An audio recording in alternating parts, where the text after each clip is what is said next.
Bismillahirrahmanirrahim. Assalamualaikum warahmatullahi wabarakatuh. Bismillahi tawakkaltu ala Allah, la haula wala quwata illa billah. Asyhadu an la ilaha illallah wa asyhadu anna Muhammadan abduhu wa rasuluh. Allahumma sholli wa sallim wa barik alaihi wa ala alihi wa sahbihi ajmain. Qala Allah Ta'ala fi kitabil karim, a'udzu billahi minasyaitonir rajim. Bismillahirrahmanirrahim. Innal ladzina amanu wal ladzina hajaru wa jahadu fi sabilillahi ulaika yarjuna rahmatullah wallahu ghafurur rahim. Shadaqallahul adzim. Amma ba'du. Saudara-saudariku jamaah rahimakumullah dimanapun Anda berada. Bahwasanya pada hari ini kita akan membahas tentang jihad fisabilillah, di mana jihad fisabilillah ini juga ditulis di dalam firman-Nya Allah di dalam surat Al-Baqarah ayat 218, di mana mengatakan sesungguhnya orang-orang yang beriman dan orang-orang yang berhijrah dan berjihad di jalan Allah, mereka itulah yang mengharapkan rahmat pahala Allah, dan Allah Maha Pengampun, Maha Penyayang. Semoga penyampaian tentang jihad fisabilillah ini menjadikan sebuah ilmu yang benar-benar bermanfaat, baik dalam kemanfaatan laku kita setiap hari, lebih-lebih kemanfaatan untuk anak cucu kita kelak nanti. Saudara-saudariku jamaah rahimakumullah dimanapun Anda berada. Bahwasanya apa sih jihad itu? Jihad itu adalah perang.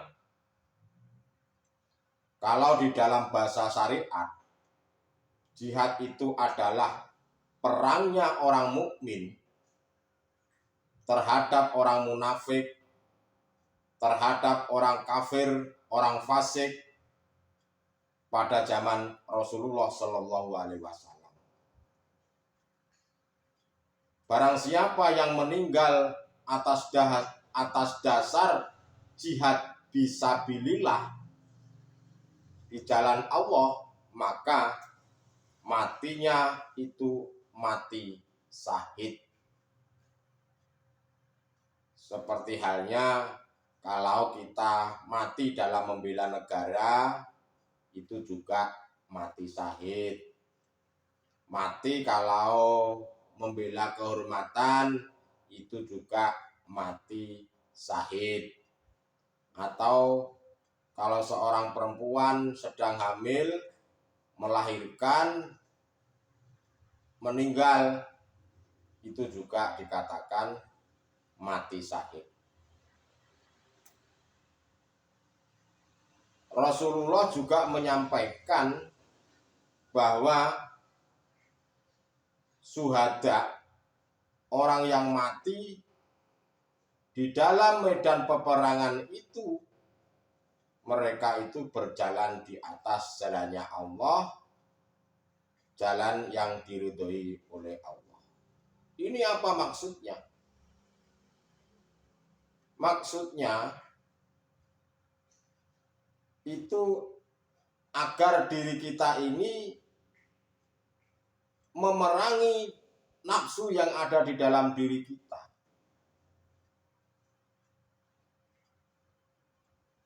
Untuk itu hijrahlah dirimu agar sifat-sifat jelek yang ada di dalam dirimu ini itu lekas keluar dan diganti oleh sifat-sifat yang baik dengan cara hati sadar dan menyadari untuk mengikuti ajaran-ajarannya Allah.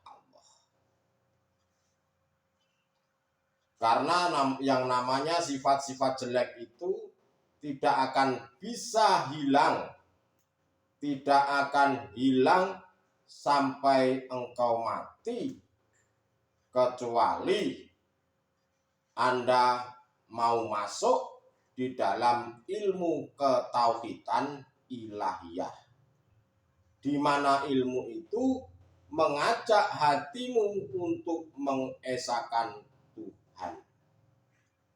Itu baru hilang. Manakala engkau tidak mempelajari ilmu hakikat menuju marifat lalu mempraktekkan, dan dirimu hanya bertahan di syariat saja, bertahan hanya di urusan-urusan jasad saja, maka sampai mati pun engkau tidak akan pernah mengalahkan hawa nafsu.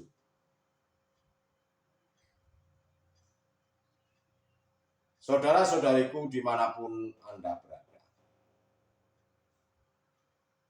bagaimana kalau pandangan hakikat tentang perang jihad fisabilillah ini? Kalau pandangan hakikat dari perang jihad fisabilillah ini adalah memerangi hawa nafsu yang ada di dalam dirimu sendiri, bukan hanya jelek di pandangan manusia, tetapi yang terpenting itu menurut pandangannya Allah. Berarti hal ini adalah konteksnya hati, bukan lakunya jasad jasmania. Karena lakunya jasad jasmania itu sebetulnya ungkapan dari lakunya hati. Bagaimana keadaan hatimu ini? Makanya Allah itu tidak memandang fisikmu, entah itu engkau orang kaya, entah itu engkau kelihatannya alim, entah itu engkau kelihatannya banyak jamaahnya ribuan, dan lain-lain sebagainya. Allah tidak memandang itu, tetapi Allah memandang hati hamba-hambanya. Karena memang nafsu itu ditugaskan oleh Allah untuk mengajak hati manusia, mengajak umat manusia itu untuk melupakan Allah. Dan hal ini dikatakan oleh Rasulullah Shallallahu Alaihi Wasallam bahwasanya perang yang sangat besar dari perang fisik itu adalah perang melawan hawa nafsu. Kenapa dikatakan perang melawan hawa nafsu itu perang yang sangat besar dibanding dengan perangnya fisik jasad jasmania ini? Karena pada hakikatnya perang melawan hawa nafsu itu suatu kejadian atau suatu perang yang dimana perang itu tidak akan pernah selesai sampai kita ini meninggal dunia. Makanya selalu berperang. Dikatakan perang besar itu karena perang itu memerangi hawa nafsu ini sampai kita ajal menjemput. Apa yang dihadapkan oleh Allah terhadap manusia, terhadap kita itu, apakah diri manusia itu bisa melihat Allah atau tidak? Apakah bisa melihat makhluknya atau hidupnya? Nah, disitulah saudara-saudaraku, makanya perang di situ adalah perang yang sangat besar, perang yang tidak habis-habisnya sampai dengan kita ini meninggal dunia. Ya, perang hawa nafsu itu adalah merupakan sebuah peperangan jihad fisabilillah yang sangat besar bila dibanding perangnya fisik.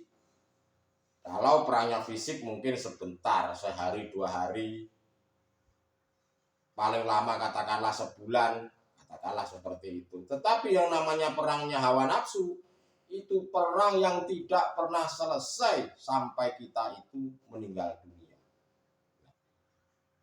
Apakah pada waktu kita di ujung penghujung usia kita itu apakah sudah memenangkan peperangan ini atau belum?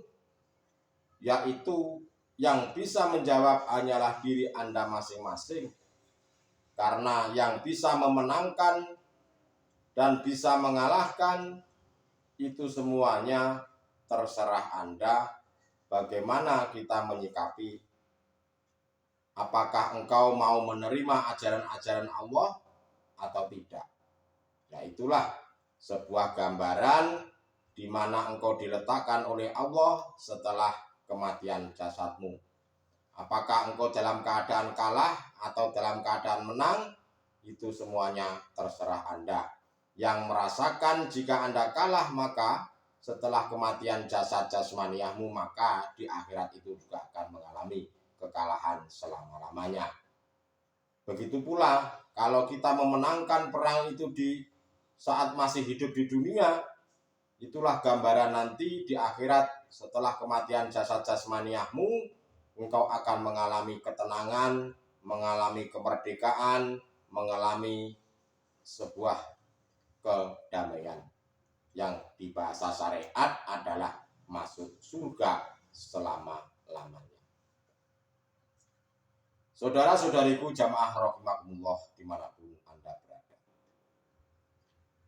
Lalu bagaimana caranya kita ini memerangi hawa nafsu itu? Caranya tentu semuanya itu ada proses dan lika-likunya.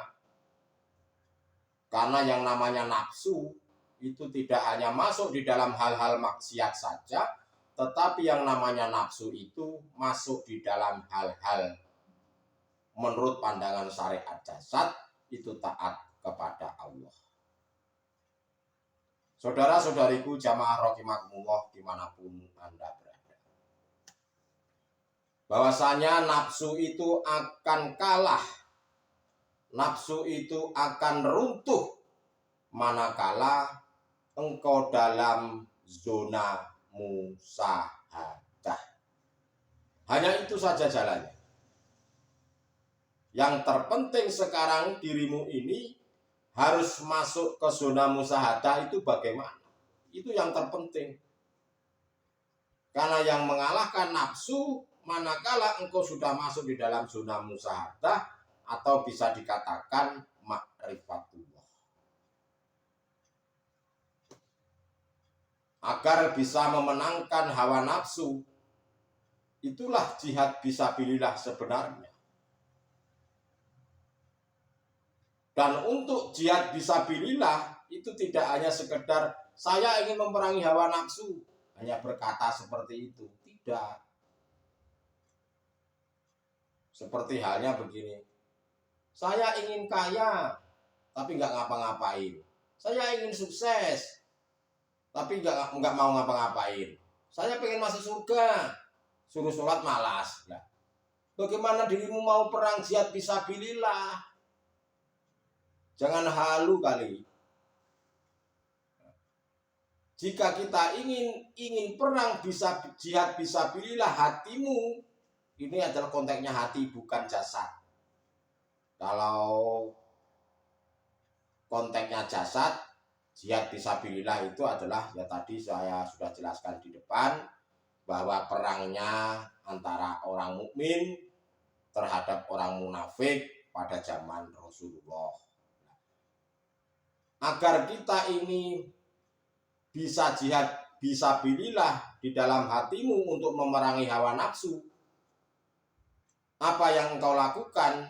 Yang pertama atau yang harus kita lakukan itu bergaulah, bertemanlah sama orang-orang yang alim ilmu akhiratnya, walaupun ilmu dunianya itu kurang mengerti atau mungkin tidak pandai. Bergaulah sama orang-orang alim yang ilmu akhiratnya, ilmu hakikatnya, walaupun ilmu syariatnya itu tidak terlalu pandai. Yang berikutnya, jangan berguru kepada orang alim ilmu dunianya, sedangkan ilmu akhiratnya dia tidak tahu. Seperti contoh, orang alim dunianya, akhiratnya tidak tahu, itu seperti begini. Dia sepanjang hidupnya itu hanya mengajarkan amalan-amalan. Sepanjang hidupnya hanya ingin mendapatkan surga.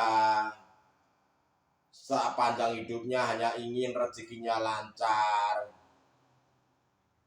Nah, itulah saudara-saudaraku ciri-ciri daripada orang-orang alim di dalam ilmu dunianya sebetulnya. Dan ilmu akhiratnya itu mereka sebetulnya tidak tahu. Tetapi mereka itu tidak sadar. Dianggapnya apa yang dilakukan, mereka berdakwah, mereka menyampaikan umat itu sudah benar.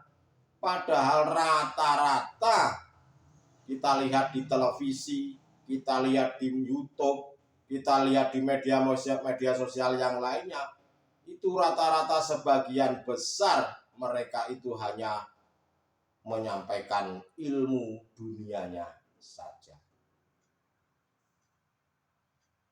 Saudara-saudariku jamaah rahimakumullah dimanapun Anda berada, kita kembali dalam materi untuk mengalahkan hawa nafsu atau jihad fisabilillah. Yang pertama, ini harus dicatat mungkin, Anda harus memiliki guru sejati, yaitu guru akhirat.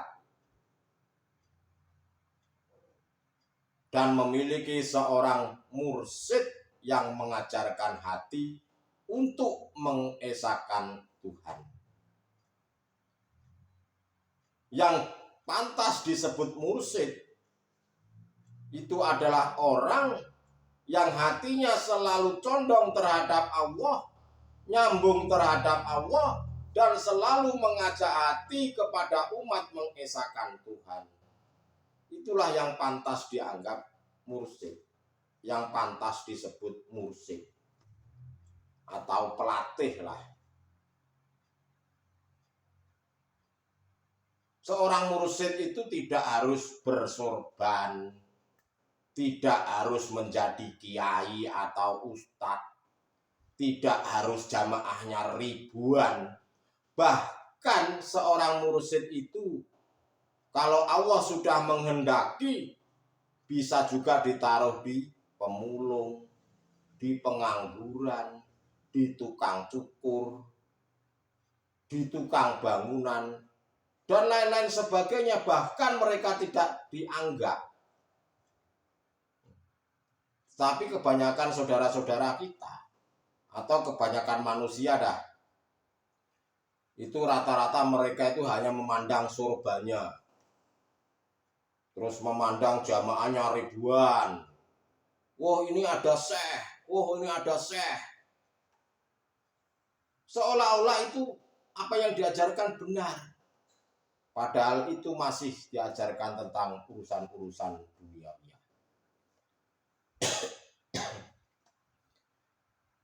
Seorang kekasihnya Allah yang disebut mursyid sejati itu kebanyakan oleh Allah disembunyikan oleh Allah Subhanahu wa Ta'ala.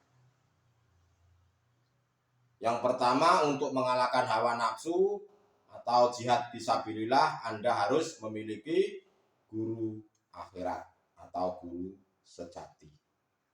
Lalu yang kedua, Anda harus melakukan wejangannya guru akhirat itu tadi dengan cara selalu bermunajat pada Allah. Dan selalu bermunajat itulah saudara-saudaraku pada hakikatnya jihad fisabilillah yang sebenarnya. Karena yang hanya mengalahkan nafsu itu hanyalah mutlak Allah Subhanahu wa Ta'ala. Tidak ada ceritanya manusia itu bisa mengalahkan nafsu itu tidak ada ceritanya. Walaupun seolah-olah mereka bersorban nih, muter nih sampai 1000 kali. Apa yang disampaikan seolah-olah itu benar, kalam-kalamnya seolah-olah benar. Manakala mereka tidak mau mengajak hatimu untuk mengesahkan Tuhan, tidak perlu engkau ikuti, saudara-saudaraku. Karena yang bisa menyelamatkan hatimu untuk menuju kepada Allah hanyalah beliau-beliau guru akhirat, guru sejati yang dimana menuntun hatimu sampai dan bertemu pada Allah. Karena saudara-saudaraku, yang bisa mengalahkan nafsu dalam perang jihad fisabilillah ini hanyalah mutlak Allah Subhanahu wa Ta'ala. Itu yang kedua. Lalu yang ketiga, apa yang harus Anda lakukan? Anda harus bisa melakukan. Nah, ini dengarkan. Anda harus bisa melakukan pelepasan rasa kemakhlukan itu di dalam dirimu, di dalam hatimu. Nah, kalau sudah bisa melepaskan rasa kemakhlukan di dalam hatimu, Anda itu baru bisa masuk di dalam zona musyahadah. Itulah saudara-saudaraku cara mengalahkan hawa nafsu, yaitu jihad fisabilillah. Dengan selalu berzikir di dalam hatimu, maka engkau akan memenangkan dari penjajahnya hawa nafsu. Engkau akan memenangkan peperangan. Jika dirimu itu tidak selalu berzikir setiap saat, engkau pasti akan diintai lagi. Karena apa? Yang namanya nafsu itu tidak rela engkau menang. Pada saat nanti kamu mati meninggal dunia, itu tidak rela. Jangan sampai manusia ini ingat pada Allah. Itu tujuannya. Makanya kenapa kita ini harus selalu bermunajat, harus selalu zuhud, harus selalu dzikir. Ya di situ sebetulnya kegunaannya. Kegunaannya itu agar nanti saat dirimu meninggal dunia atau ajal menjemput kamu, maka dirimu itu bisa memenangkan itu dengan selalu mengingat Allah itu.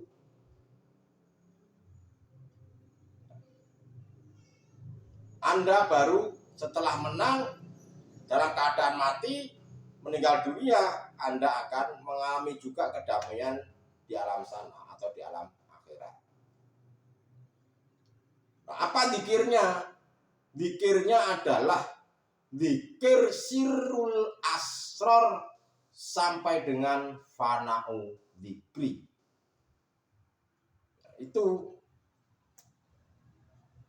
Itulah saudara-saudaraku tentang jihad fisabilillah adalah memerangi hawa nafsu yang ada di dalam dirimu setiap saat dihadapkan oleh Allah.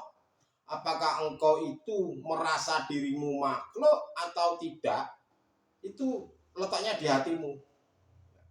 Dan untuk bisa memenangkan jihad fisabilillah sampai dengan akhir hayatmu, maka lepaskanlah rasa kemakhlukan di dalam hatimu. Sebelum saya tutup, innani anallahu la ilaha illa ana fa'budni wa aqimus sholata li zikri. Sudah saya kasih gambaran, sudah saya jelaskan. Kalau Anda belum paham ya kebangetan. Itulah saudara-saudaraku mengenai tema pada hari ini tentang jihad fisabilillah. Semoga apa yang kami sampaikan betul-betul menjadikan sebuah ilmu yang benar-benar bermanfaat. Jika ada kata-kata yang salah atau mungkin kurang berkenan, kami mohon maaf yang sebesar-besarnya. Akhirul kalam ihdinas siratal mustaqim. Wassalamualaikum warahmatullahi wabarakatuh.